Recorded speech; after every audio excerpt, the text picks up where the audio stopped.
Mes chers collègues, mesdames, messieurs, bonjour. Nous allons donc aujourd'hui ouvrir une première table ronde qui est une première audition au public de notre commission d'enquête qui jusque-là a travaillé à huis clos. Il se trouve que cette table ronde était programmée déjà depuis plusieurs semaines sur le thème de l'Internet et du terrorisme djihadiste, et que le talent ou la chance font concorder cette table ronde avec le déclenchement de la campagne gouvernementale sur les réseaux du contre-discours et de la lutte antiterroriste, ce qui est une concomitance tout à fait heureuse.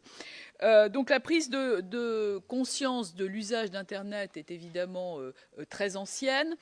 La loi du 13 novembre 2014 comporte différentes dispositions que nous avons votées ou non concernant le blocage des sites, puisque ça pose un problème, puisqu'il s'avère qu'une grande partie à la fois des conversions, à la fois de l'endoctrinement et à la fois de la propagande passe par ces réseaux Internet, et que Internet est un vecteur incontournable de la promotion du djihadisme, ce qui met les réseaux au cœur du dispositif de notre commission d'enquête. Donc ces délits d'incitation au terrorisme relèvent maintenant du code pénal. Le décret d'application de la dernière disposition n'est pas encore paru. Il est donc évidemment trop tôt pour en faire le bilan. Les éléments de cette dernière semaine laissent penser que, s'agissant des réseaux sociaux en particulier, le problème ne sera pas résolu sans nouvelles mesures prises à la fois par les pouvoirs publics et aussi par les fournisseurs d'accès et aussi par les majors, qui doivent aussi jouer leur rôle de médiation, puisque c'est eux qui portent en fait ces messages, et que le tout répressif est contesté et évidemment contestable sur un système Internet qui nous dépasse en technologie et aussi en contrôle. Et évidemment, c'est évidemment le problème, quoi qu'on puisse en dire. Pour discuter de ces sujets cet après-midi, nous avons Madame Catherine Chambon. Merci d'être avec nous, qui est sous-directrice de la lutte contre la cybercriminalité à la police judiciaire. Nous avons Benoît Tabaka, secrétaire général de l'Association des services de l'Internet communautaire, et très présent sur les réseaux, chaque fois qu'il s'agit de commenter ce qui s'y passe et surtout les décisions que nous prenons et surtout celles que nous ne prenons pas. Yann Bonnet, qui est rapporteur général, et Charlie Berthet, rapporteur du Conseil national du numérique. Merci d'être parmi nous. Je vous rappelle que cette réunion est ouverte à la presse, fait l'objet d'un enregistrement audiovisuel en vue de sa diffusion sur la chaîne Internet du Sénat, ainsi qu'un différé sur la chaîne Public Sénat. Je vous donnerai donc la parole à tour de rôle, et ensuite nous vous poserons un certain nombre de questions. Madame, Messieurs, compte tenu de la spécificité de notre commission, je suis aussi tenue de vous faire prêter serment. Donc, je vais vous demander de bien vouloir dire la vérité, rien que la vérité, de lever la main droite et de dire « je le jure », vous rappelant que toute fausse déclaration vous expose à des sanctions pénales prévues par les articles 434-13 à 434-15 du Code pénal. Je vous remercie de bien vouloir lever la main droite, Madame, et de dire « je le jure ». Merci, Messieurs. Je vais le faire. Merci. Merci. J'ai à mes côtés Jean-Pierre Sueur, qui est notre rapporteur, qui est l'ancien président de la commission des lois, ancien ministre, bien connu de cette maison, et André Reichart, qui est coprésident de cette commission d'enquête depuis quelques semaines, chargé plus particulièrement des problèmes liés à l'Europe et aux conventions Schengen, puisqu'il est aussi vice-président de la Commission des affaires européennes. Et après les événements de Charlie Hebdo, le Sénat a souhaité renforcer cette commission et renforcer le dispositif européen, en tous les cas de connaissance des dispositifs européens. C'est la raison pour laquelle nous partageons cette mission. Je cède la parole à Madame Chambon pour une quinzaine de minutes pour nous présenter un état des lieux, Madame, des possibilités de lutte contre l'apologie du terrorisme sur Internet et le mythe de Sisyphe que cela peut peut-être représenter. Parce qu'évidemment, là aussi, on est dans la guerre de l'obus et du blindage. Au fur et à mesure qu'on prépare une riposte, les techniques deviennent de plus en plus sophistiquées. Vous avez la parole, madame, pour une quinzaine de minutes. Merci Madame la Présidente, Mesdames et Messieurs. Je dois m'appuyer sur le constat que vous avez fait avec beaucoup de, comment dirais-je, pertinence, qui est la notion de conversion, d'endoctrinement et de propagande. Nous sommes dans 3 thématiques qui sont constatées comme un mouvement de fond depuis quelques années sur Internet, dans des proportions qui restent malgré tout modestes pendant quelques années. Ainsi, nous avions en 2014... je ne pourrais pas vous le dire. C'est fait ? Parfait, merci monsieur. Mais je vous en prie. La problématique que l'on a rencontrée depuis quelques années, c'est effectivement une montée progressive et lente du prosélytisme sur Internet par l'intermédiaire de sites dédiés avec des messages de plus en plus virulents. Cet état des lieux, en 2014, était stabilisé à peu près à 1,2% des signalements qui étaient arrivés sur la plateforme Pharos.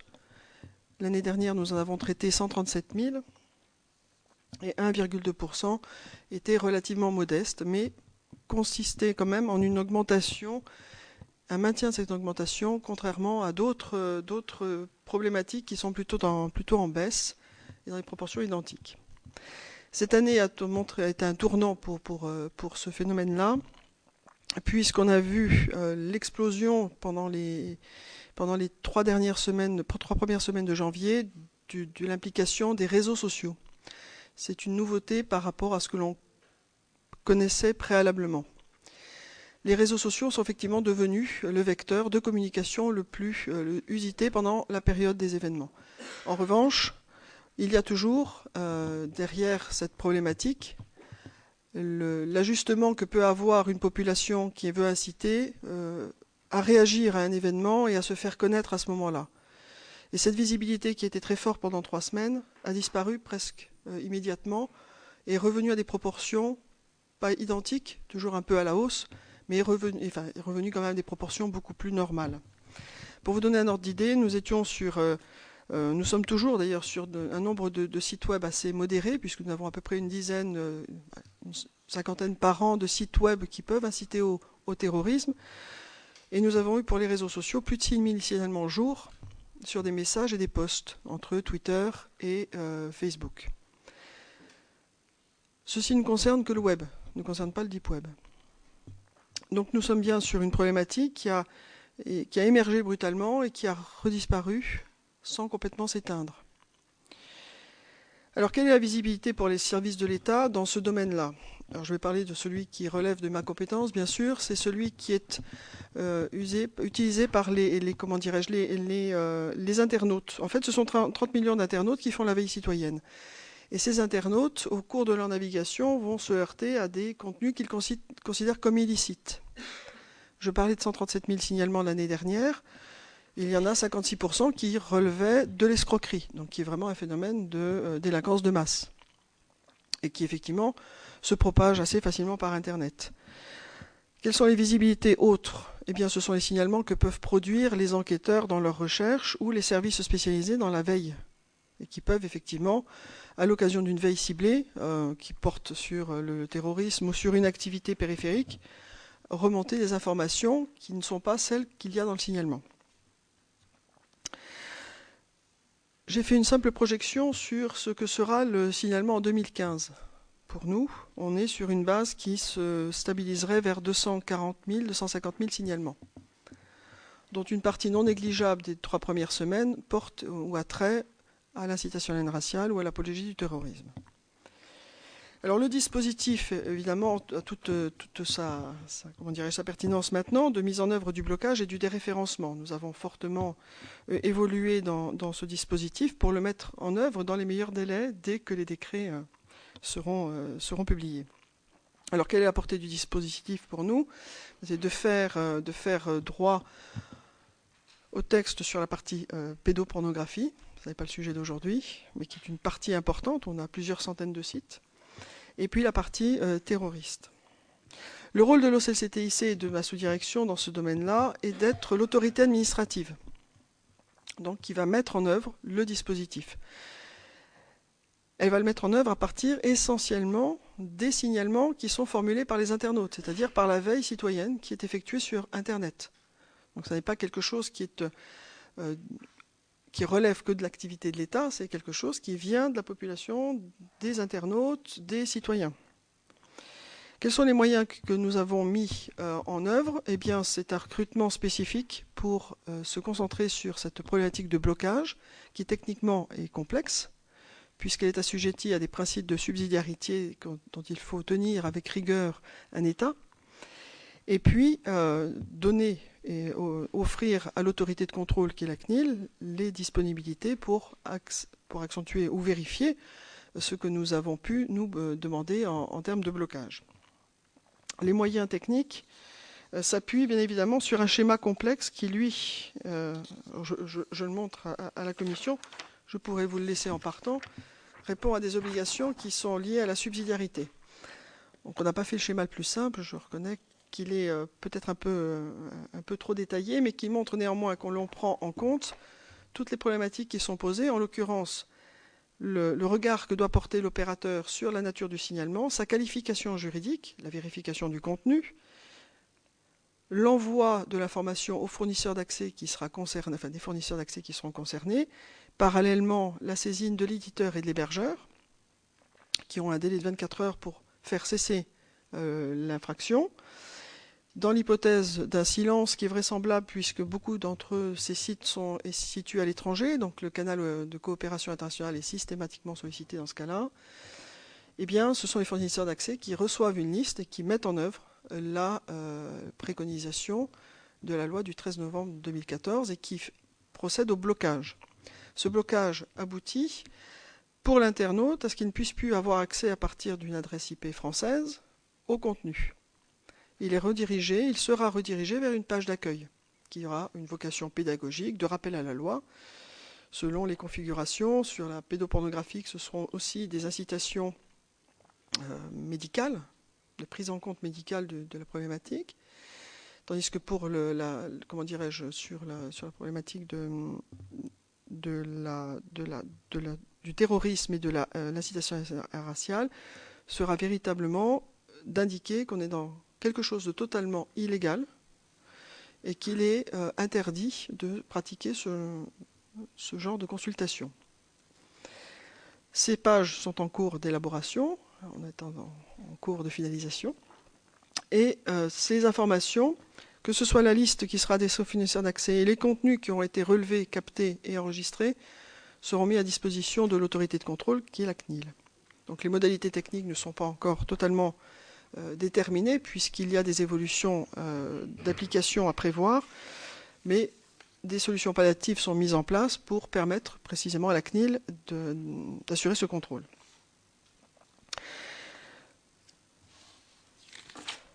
Pour ce qui est de la pertinence a souvent été retenue pour les services de police, elle a été plus contestée par un certain nombre d'autorités ou de médias ou de spécialistes de l'Internet. La vocation de ce texte est totalement prophylactique à mon sens. C'est-à-dire que l'on doit empêcher la population de manière générale d'accéder à ce genre de contenu qui est complètement pernicieux. Il l'est pour la pédopornographie, il l'est aussi pour le terrorisme.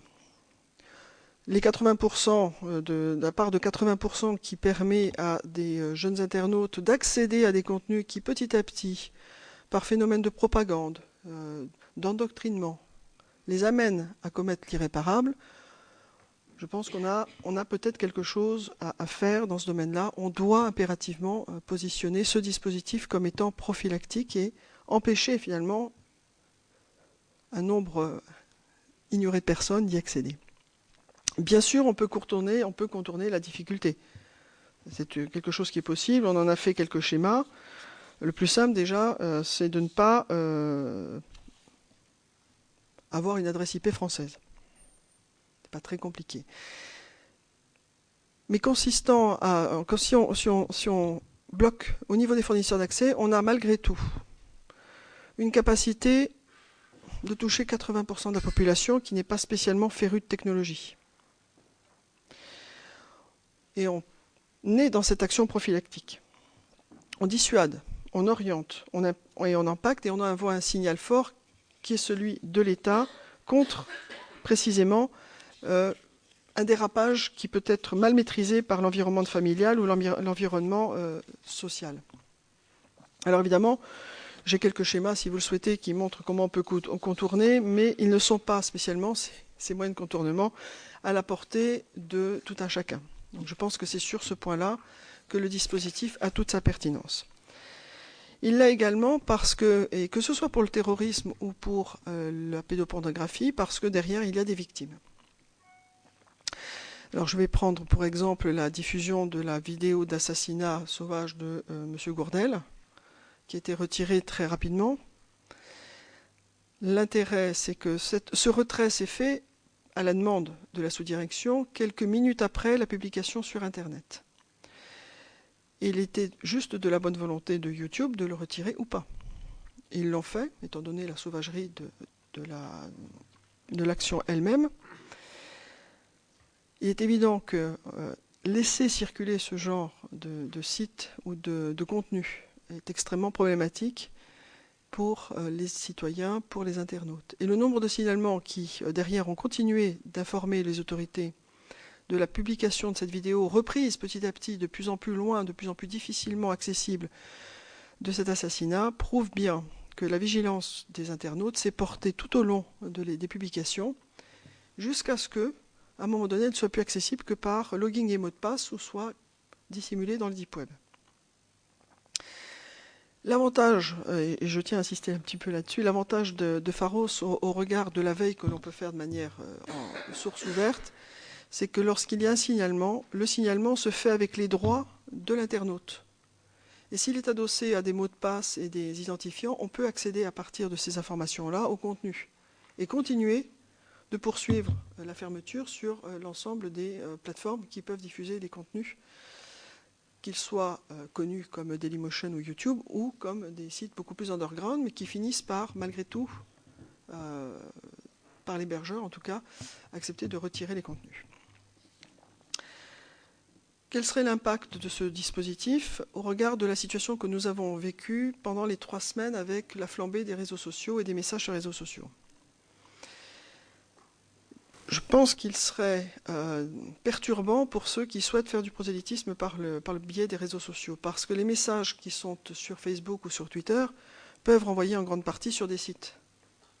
Et si ces sites-là sont fermés et ne sont plus disponibles que sur le deep web, bien évidemment les démarches pour y accéder sont beaucoup plus complexifiées pour l'internaute, donc moins accessibles, donc moins de propagande, moins de prosélytisme, et la prophylaxie fonctionne.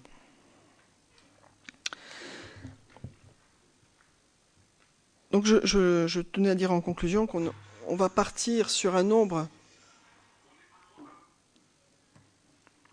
Nous allons partir sur un nombre assez faible de sites à fermer. Nous préparons la liste actuellement que nous soumettrons pour la partie terroriste à l'UCLAT, à l'unité de coordination de la lutte antiterroriste, pour se garantir de la pertinence de nos choix et de ne pas percuter ou télescoper des enquêtes qui seraient en cours dans les services chargés de la lutte antiterroriste.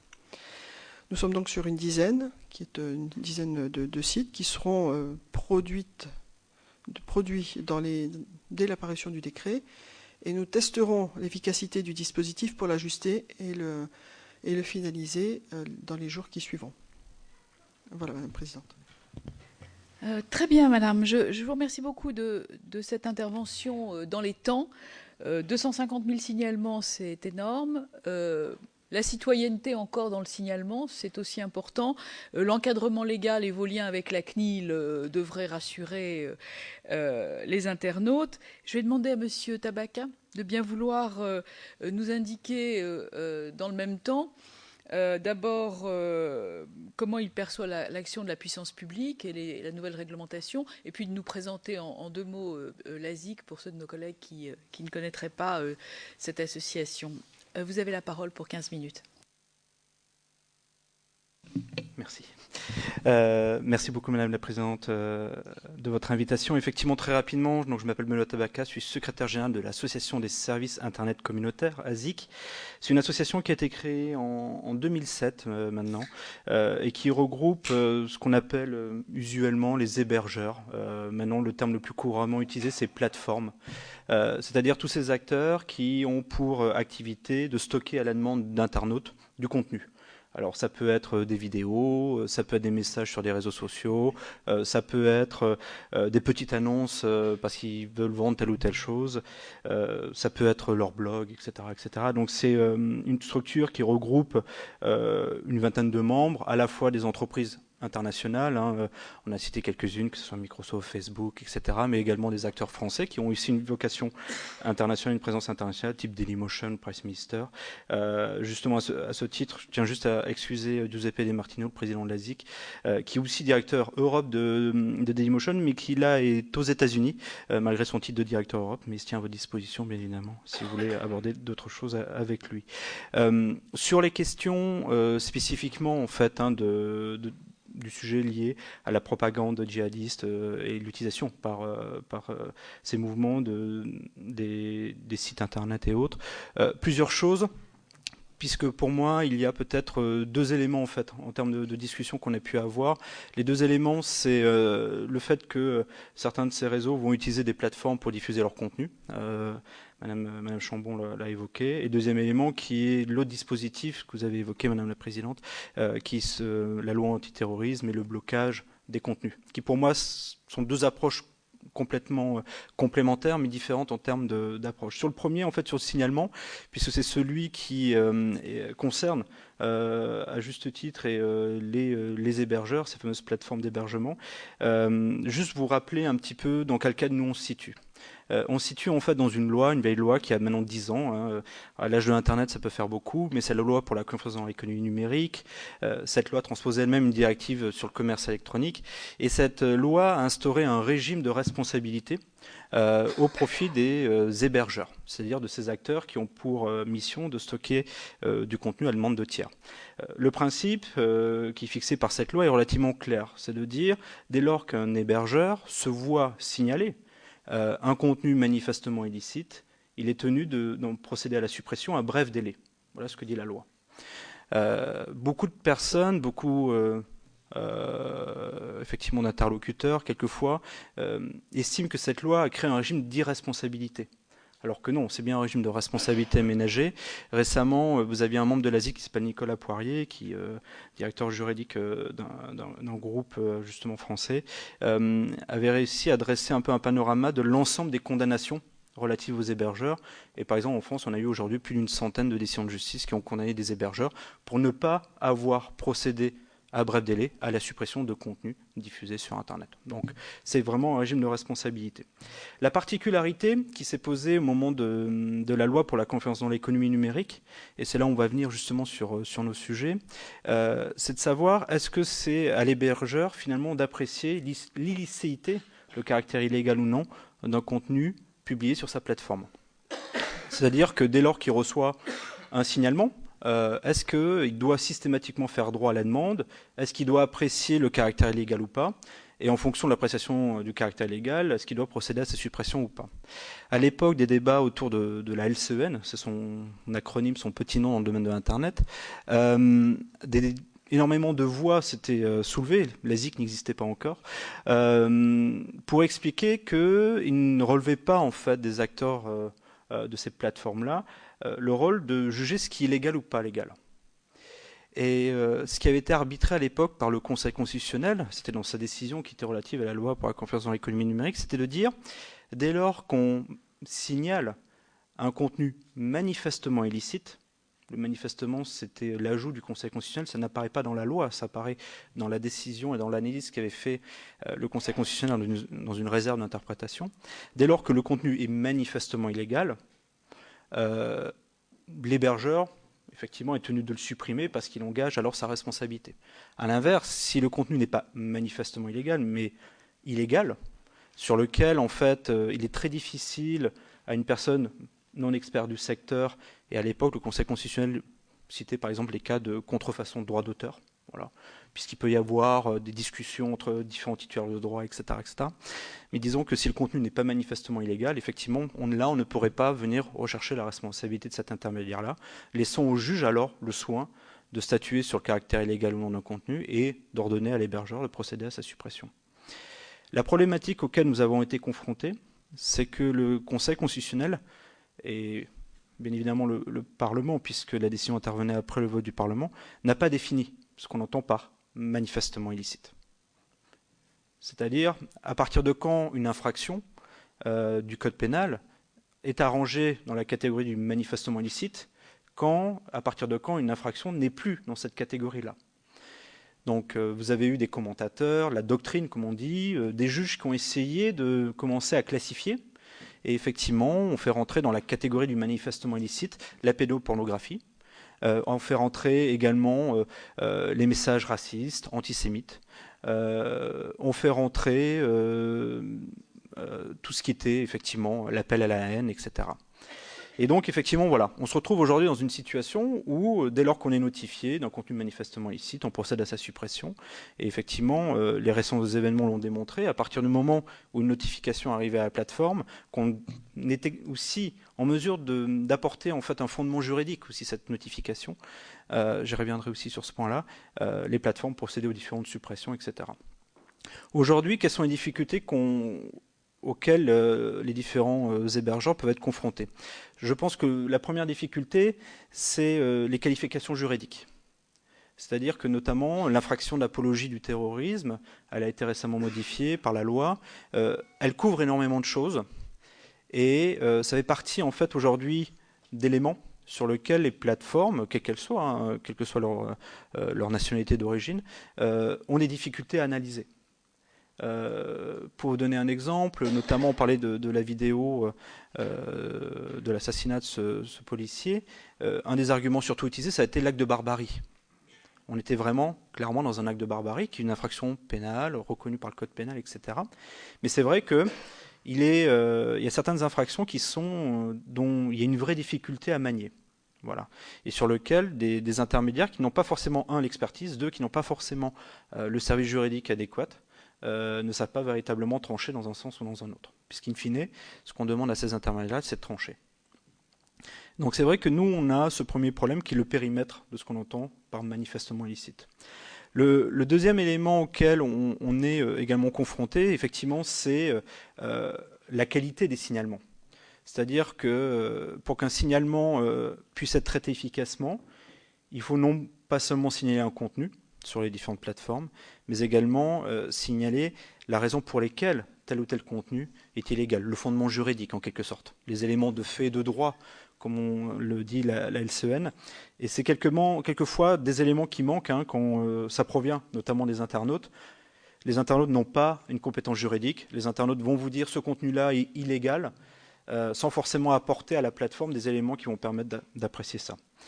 Donc ça fait partie aujourd'hui, clairement, des difficultés que les différents acteurs ont pu rencontrer et rencontrent aujourd'hui. C'est véritablement cette problématique de dire, voilà, on a une obligation de procéder au retrait des contenus à bref délai, des contenus manifestement illicites, mais jamais la loi ou la jurisprudence de manière, on va dire, claire et affirmée, n'a vraiment défini et circonscrit le périmètre de ce qu'on entend par manifestement illicite.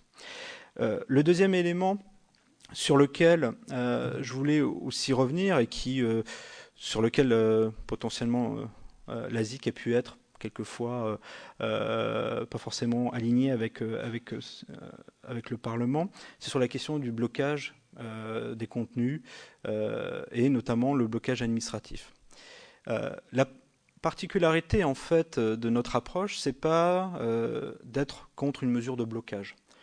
Aujourd'hui, et depuis la loi pour la confiance dans l'économie numérique, le blocage du site internet fait partie intégrale de l'arsenal juridique qui est entre les mains des magistrats pour lutter contre tel ou tel contenu. Le blocage de contenu existe aussi, par exemple, entre les mains du juge pour la lutte contre les sites de paris illicites. L'Argel a la capacité de saisir le juge et le fait régulièrement pour demander le blocage par les fournisseurs d'accès de sites étrangers qui offrent des paris sportifs non agréés en France. Nous, la problématique qui s'est posée, c'est pas le fond et l'objectif de la mesure, ça va être la forme et la méthodologie. C'est-à-dire le fait qu'il n'y ait pas l'intervention d'une personne, parler d'un juge, mais d'une personne qui est aujourd'hui en mesure de prendre le recul nécessaire sur les cas qui traitent au jour le jour et de pouvoir déterminer si finalement le contenu dont il va demander le blocage est clairement et relève clairement de telle ou telle infraction. Parce qu'on connaît des difficultés d'interprétation des infractions, mais également la crainte que l'on a, nous, toujours hébergeurs. Donc nous, on n'est pas des fournisseurs d'accès, on est en quelque sorte ceux auxquels les fournisseurs d'accès permettent d'accéder. On craint juste une chose, c'est les effets de bord de mesures de blocage, ce qu'on appelle le surblocage, c'est-à-dire une pratique de blocage de tel ou tel contenu qui ait des effets de bloquer plus largement que ce qui était espéré. Je vous donnerai un exemple très récent qui concerne un membre de l'ASIC. Récemment, l'Inde, s'appuyant en fait sur un régime assez similaire à celui qui a été voté au mois de novembre, a procédé à ordonner le blocage d'un certain nombre de sites faisant l'apologie du terrorisme. Dailymotion a été intégralement bloqué en Inde. Donc ça fait partie, voilà. DNS, c'est du blocage par DNS ? Alors, après les modalités de blocage, c'est justement là-dessus, je ne vais peut-être pas rentrer dans les détails techniques, mais vous avez différentes modalités de blocage qui permettent, selon la modalité, d'être plus ou moins fin, selon la manière dont le fournisseur d'accès mettra en œuvre cette modalité de blocage, ça permet d'avoir une modalité plus ou moins fine. Après, je ne sais pas en fait, in fine, ce qui a été décidé pour la mesure française, savoir si c'est l'État qui donne des directives sur la modalité de blocage ou si ce sont les fournisseurs d'accès qui ont cette obligation de résultat. Mais voilà, la double inquiétude des membres de l'ASIC, c'est de se dire comment on est sûr que le contenu qui sera bloqué est illicite, manifestement illicite, peu importe sa qualification, mais illicite, au regard des difficultés qui peuvent être inhérentes à la nature du contenu. Notamment, on pense à des contenus en plusieurs langues, en langue étrangère, en dialecte, etc. Deuxième élément, c'est de savoir comment on peut s'assurer que la mesure de blocage n'aura pas des effets de bord et provoquera du surblocage. Et c'est pour ça que nous, on était plutôt dans une position de vouloir faire réintervenir un magistrat, une personne, qui ait la capacité, avant que la mesure de blocage soit mise en œuvre, d'avoir ce recul un peu nécessaire. Voilà en fait l'approche de cette question du blocage. Clairement, c'est une mesure qui est complémentaire, c'est-à-dire que, et c'est aussi le message que nous avions défendu auprès des parlementaires et qu'on retrouve dans la loi, qui est de dire, dès lors qu'il y a un contenu qui pose problème sur Internet, il faut d'abord s'adresser à l'éditeur ou à son hébergeur, et effectivement, s'il y a une action, il y a une capacité de pouvoir enclencher des étapes supplémentaires qui peuvent passer par le blocage de ce contenu-là. Mais nous, ce qu'on voulait s'assurer, c'est qu'il y ait un recul suffisant. Juste pour vous donner un exemple aussi en la matière, c'est un exemple qui dépasse effectivement le périmètre de cette commission d'enquête. Nous, énormément d'acteurs industriels de différents secteurs qui dépassent très largement les membres de l'ASIC, ont eu des échanges avec un ministère récemment qui ont communiqué une liste de sites qu'ils considéraient comme étant illicites. Voilà. Ces sites-là sont illicites. Dedans, vous aviez des sites français financés par le Grand Emprunt, qui sont tous sauf illicites. Sans doute une erreur, ça arrive. Mais demain, comment on peut s'assurer que de telles erreurs ne vont pas se reproduire? C'est pour ça que nous, on était plutôt partant d'avoir un contrôle a priori de la liste des sites qui feraient l'objet d'un blocage pour qu'on ait ce recul nécessaire. Le Parlement, en fait, a pris une option différente. On verra effectivement, d'un point de vue pratique, comment la CNIL, notamment, assurera ce contrôle a posteriori. Nous, ce qu'on est juste attaché, c'est qu'effectivement, en matière de contrôle de ce type-là d'activité, de ce type-là de mesures, il est nécessaire d'avoir les moyens suffisants attribués aux autorités en charge de ça, c'est-à-dire avoir la capacité eux-mêmes linguistique de comprendre les contenus qu'on va leur demander de bloquer. C'est-à-dire que si on vient leur apporter un contenu estimant qu'il fait appel, par exemple, à l'apologie du terrorisme, et que ce contenu est en dialecte de tel ou tel pays, il faut qu'ils soient en mesure de comprendre le contenu qu'ils doivent apprécier ou pas. Donc c'est nous, après derrière, une problématique de moyens qui vient en plus se superposer à cette problématique du contrôle a priori. Donc effectivement, pour revenir un peu de manière En résumé, et je pense qu'on aura l'occasion d'échanger plus en avance au moment des questions-réponses. Aujourd'hui, la problématique auquel on est confronté en tant qu'intermédiaire de manière large, c'est cette nécessité qui nous est offerte et qui nous est imposée de devoir apprécier si un contenu est illicite ou pas. On a fait, et les juges constitutionnels ont fait une séparation entre ce qui relève du manifestement illicite et ce qui relève de l'illicite, en sachant que cette frontière n'est pas définie. Donc aujourd'hui, nous, et notamment énormément de membres de l'ASI qui étaient présents, en fait, on a eu des échanges avec le cabinet du ministre de l'Intérieur, parce que clairement, il y a des choses à améliorer. Le travail fait par Pharos, et énormément de membres de l'ASI qui sont en contact de Pharos au quotidien, a été tout simplement incroyable ces derniers temps. Vous avez rappelé les chiffres, beaucoup de travail qui vont arriver maintenant, et on espère, nous, juste une chose, c'est que vous aurez les moyens humains rapidement pour gérer ça également. Mais c'est vrai qu'il y a des capacités d'amélioration, et cette capacité d'amélioration, on y travaille, on essaie d'améliorer cette coopération. Mais c'est vrai qu'aujourd'hui, le cadre juridique fait qu'il y a un flou qui demeure sur ce qu'on appelle le manifestement illicite. Voilà. Très bien. Écoutez, je vous remercie de toutes ces précautions que vous souhaitez prendre pour respecter les libertés. Je ne suis pas très sûre que nous partagions vos doutes sur ce qui est licite et illicite dans cette maison. Manifestement illicite, c'est encore plus illicite que l'illicite. Pour nous, ça a l'air clair. Je pense que le débat nous permettra d'éclaircir probablement ce terme qui, a priori, pour nous, n'en pose pas, mais diffère d'autant votre action dans le blocage, sur lequel nous avons eu les uns et les autres des hésitations aussi au moment du vote de la loi, forcément, et pour des questions techniques aussi, hein, comme on vous l'avait répété et dit tout à l'heure, notamment le blocage par DNS qui pose un certain nombre d'autres problèmes, mais vous conviendrez avec moi qu'il y a quand même un certain nombre de contenus qui sont pas tolérables sur les réseaux, donc cela, il relève. Alors il nous reste les représentants du Conseil national du numérique. Messieurs, merci d'être là. Pouvez-vous nous donner un peu de recul et nous donner quelques explications sur les modes de régulation possibles d'Internet, parce que nous avons eu le principe, nous avons eu a priori des difficultés, reste la technique, et cela vous revient pour une quinzaine de minutes. Merci. Merci Madame la Présidente. Donc, je vous propose en fait de présenter très rapidement le Conseil national du numérique, ensuite de rappeler quelques points essentiels que le Conseil national du numérique a rendu dans son avis concernant le projet de loi à l'époque de lutte contre le terrorisme, et de vous présenter très rapidement 5 pistes d'action pour rendre plus difficiles les activités des terroristes. Donc le Conseil national du numérique, c'est une commission consultative qui a pour mission de formuler et de manière indépendante et de rendre public des avis et des recommandations sur toute question relative à l'impact du numérique sur la société ou l'économie. Il est constitué de 30 membres bénévoles. Il y a autant d'hommes que de femmes. Il y a à la fois des entrepreneurs, des chercheurs, des enseignants, mais aussi un philosophe.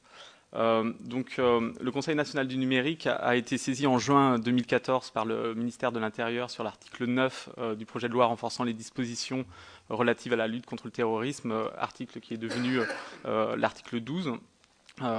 Nous ne sommes pas des experts du terrorisme, mais des spécialistes du numérique. Donc on a conduit une quinzaine d'auditions auprès d'experts du terrorisme, à la fois des sociologues, des représentants d'associations de victimes, des magistrats, des avocats spécialisés, des représentants de la société civile, des membres du service de renseignement.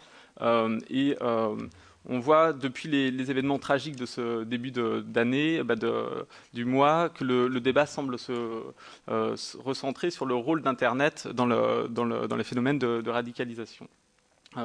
Internet est l'un des maillons de la chaîne de radicalisation et de recrutement djihadiste. Cependant, à notre sens, le rôle d'Internet ne doit pas être surestimé dans ce processus. Le processus de radicalisation est un processus aux facteurs multiples et extrêmement complexes. Le passage à l'acte n'est probablement pas causé par la simple consultation rapide d'un ou quelques sites ou d'une vidéo. Pour nous, Internet semble plutôt constituer un catalyseur, voire un accélérateur du processus d'endoctrinement. Sur la question spécifique de la propagande et du recrutement djihadiste sur Internet, il est ressorti de nos auditions qu'il s'agit d'un processus de déstabilisation individuelle lent et progressive. Les cibles passent le plus souvent par de nombreuses phases d'endoctrinement avant d'être incitées à passer à l'acte ou rejoindre des groupes terroristes. Cela peut commencer dans des espaces de discussion, des forums, des réseaux sociaux, où l'on peut trouver, on en a déjà parlé, un certain nombre de contenus mettant en scène des actes terroristes ou des victimes de conflits pour susciter l'adhésion ou l'empathie des différentes cibles. Les plus motivés d'entre eux sont ensuite en fait orientés vers des sites de recrutement qui sont en nombre beaucoup plus restreint et à partir desquels ils sont repérés pour rejoindre des théâtres d'opérations terroristes. Donc on voit que c'est tout un processus qui est très construit et ça nous conduit à distinguer deux problèmes en termes de lutte contre ces processus. D'un côté, les sites de recrutement à proprement parler, donc je pense une dizaine ou une cinquantaine de sites qui peuvent être surveillés, déréférencés, supprimés ou à défaut bloqués. Et l'autre problème, c'est les réseaux sociaux, où là on a tout un effet de propagande, où le blocage est très difficile, voire impossible, et qui nécessite de travailler avec les plateformes pour trouver des moyens efficaces. Donc avant de vous présenter les 5 pistes d'action, je laisse la parole à Charlie Berthet qui va vous représenter brièvement l'avis du Conseil.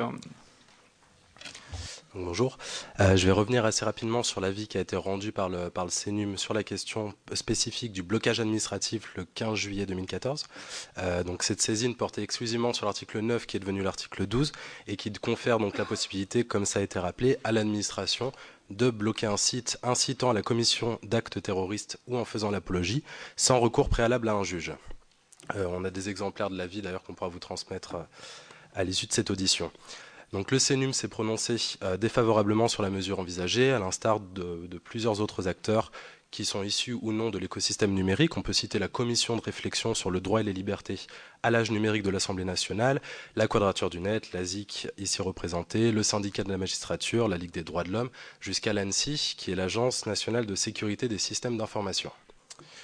Nous avons émis d'autres réserves en fait, que celles précédemment évoquées. Donc, pour le CNUM, principalement, ces mesures de blocage sont techniquement inefficaces. Inefficaces parce qu'elles sont facilement contournables, à la fois par les internautes et les recruteurs. Et il faut souligner, en fait, comme ça a déjà été fait, que le contenu n'est pas supprimé à la source. On ne se contente en réalité d'en bloquer l'accès sur le territoire français, donc à partir des IP françaises. Et les moyens de contournement, en réalité, sont légion. Elles sont légion car elles sont structurellement inévitables, car elles relèvent des principes même de l'Internet. Je me permettrai de vous rappeler la citation de John Gilmore. « Internet réagit à la censure comme une voiture qui change de voie face à un accident ».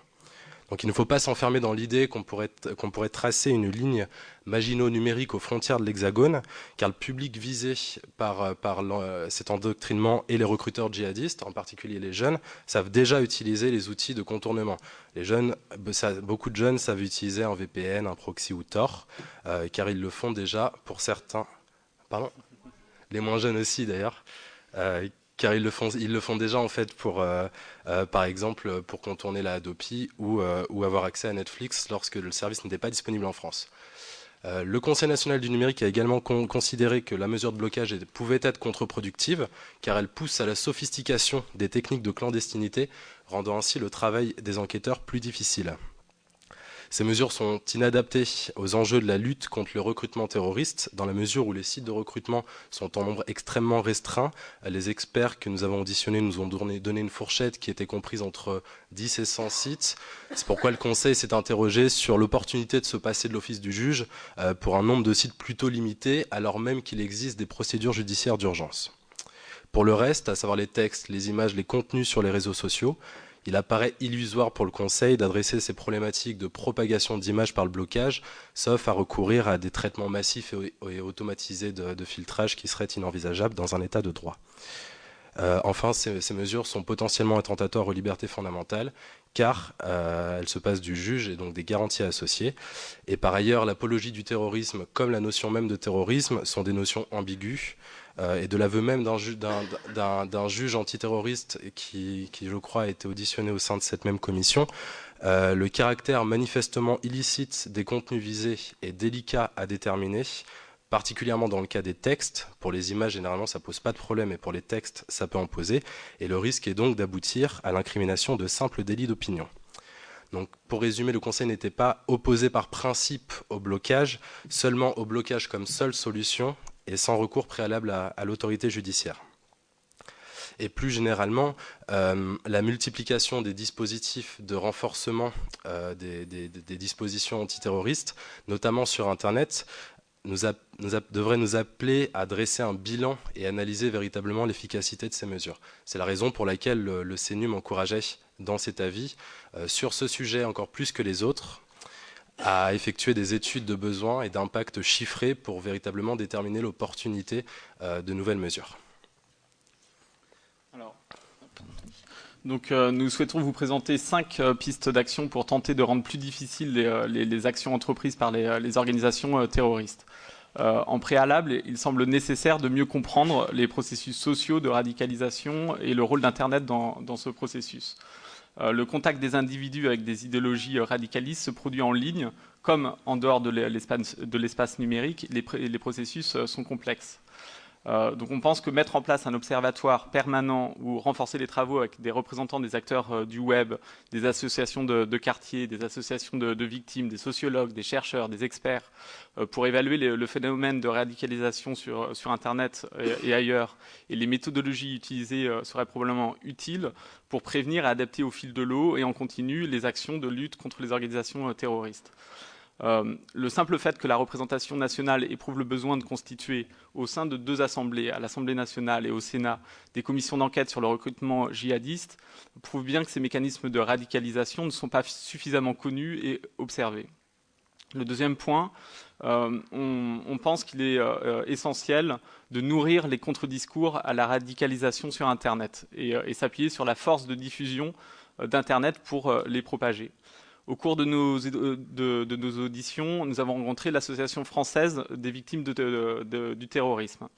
L'association, vous devez probablement le savoir, réalise un certain nombre de vidéos, de reportages qui visent à redonner la parole aux victimes du terrorisme. Dans une démarche de pédagogie, ces vidéos sont ensuite diffusées sur Internet, notamment sur les espaces en ligne où peuvent avoir lieu les recrutements.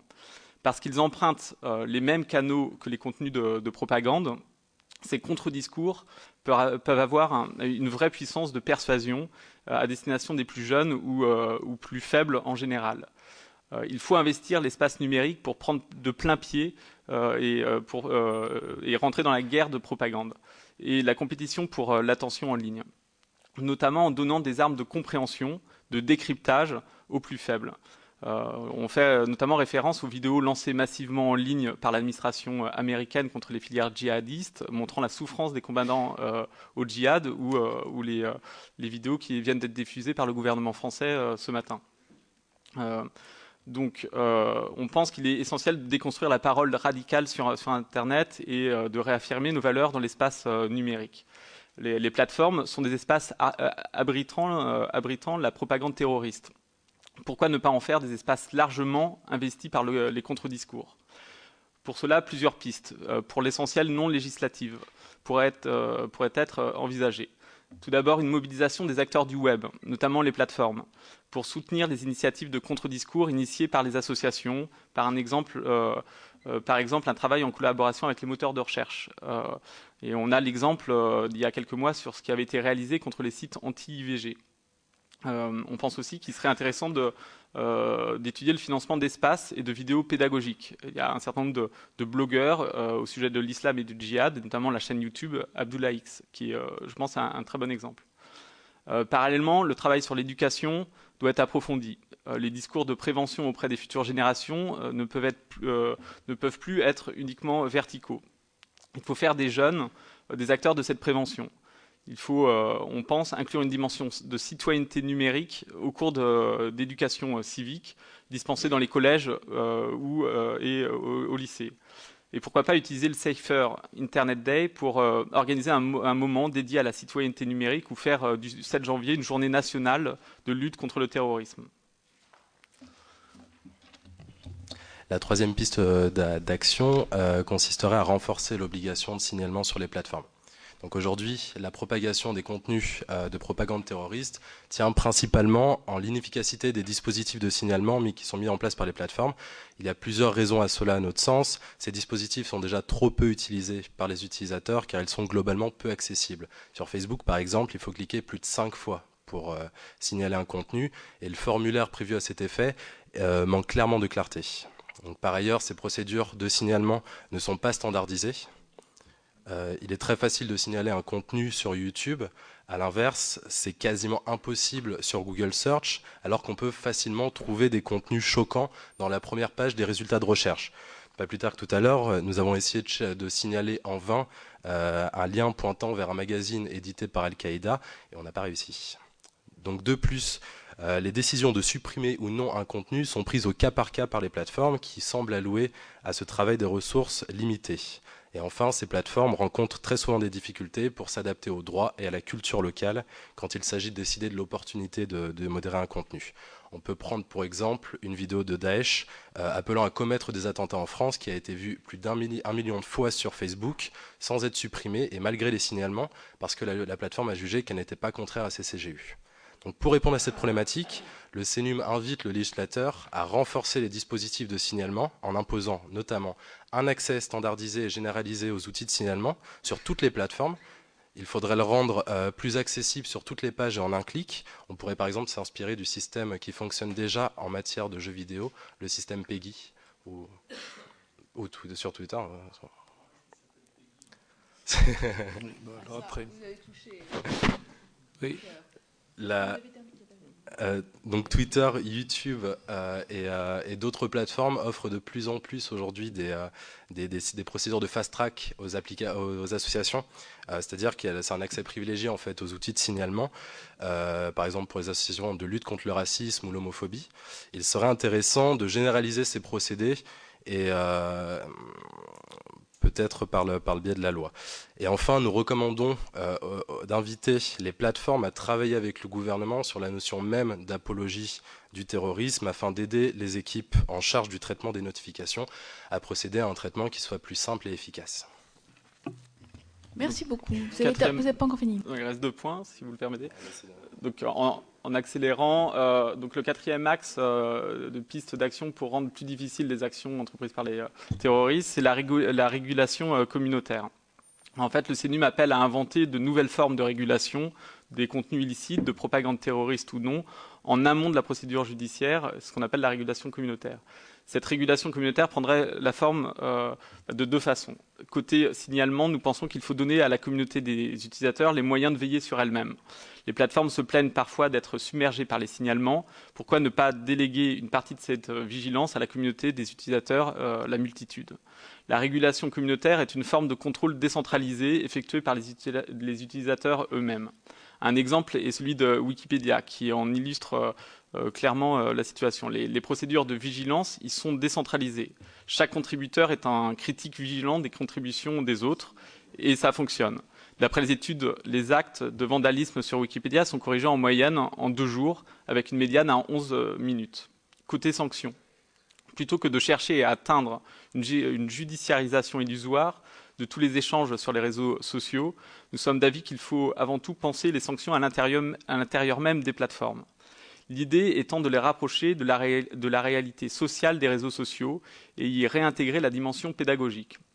Les sanctions appliquées par les plateformes devraient être clairement proportionnées et graduées.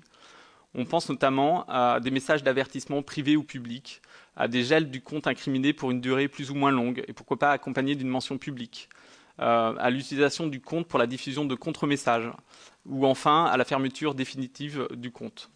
De telles sanctions seraient plus efficaces qu'une menace abstraite et lointaine du juge parce qu'elles font directement levier sur le capital social des individus. On prive les auteurs de contenus illicites d'une audience qu'ils ont mis longtemps à constituer sur ces réseaux. On touche le cœur de la stratégie des producteurs et diffuseurs de contenu. Et on en finira très rapidement par le dernier axe de proposition qui consiste à renforcer la coopération internationale pour réduire ce phénomène de compétition des législations et permettre un retrait des contenus qui soit le seul efficace, le retrait à la source. Donc l'implication des États dans la lutte contre les comportements illicites et particulièrement en matière terroriste est très inégale. Si bien que certains États apparaissent comme des paradis Internet, entre guillemets, et les contenus qui sont géographiquement hébergés dans ces États sont très difficiles à faire retirer à la source. C'est pourquoi les pouvoirs publics sont souvent tentés d'en bloquer l'accès au niveau français. Donc on a 3 pistes de proposition. Donc la coopération internationale devrait être renforcée d'une part avec les États récalcitrants pour réduire ce phénomène de balkanisation du web, d'autre part avec les États-Unis, et à ce titre, une révision de l'accord de coopération entre la France et les États-Unis, le MLAT, pour Mutual Legal Assistance Treaty, apparaît comme une priorité absolue, car cette procédure permet à un juge français de demander aux autorités américaines l'accès à des informations qui sont hébergées sur des plateformes situées aux États-Unis, et cette procédure est aujourd'hui beaucoup trop lente. On peut mettre 1 an aujourd'hui pour une requête MLAT. Et un mouvement de réforme en ce moment qui semble s'être amorcé, il serait nécessaire de le poursuivre. Et enfin, une coopération renforcée avec les plateformes elles-mêmes qui ont tout intérêt à travailler en collaboration avec les pouvoirs publics dans la mesure où elles ne peuvent pas se priver d'une audience française. Je vous remercie de votre attention.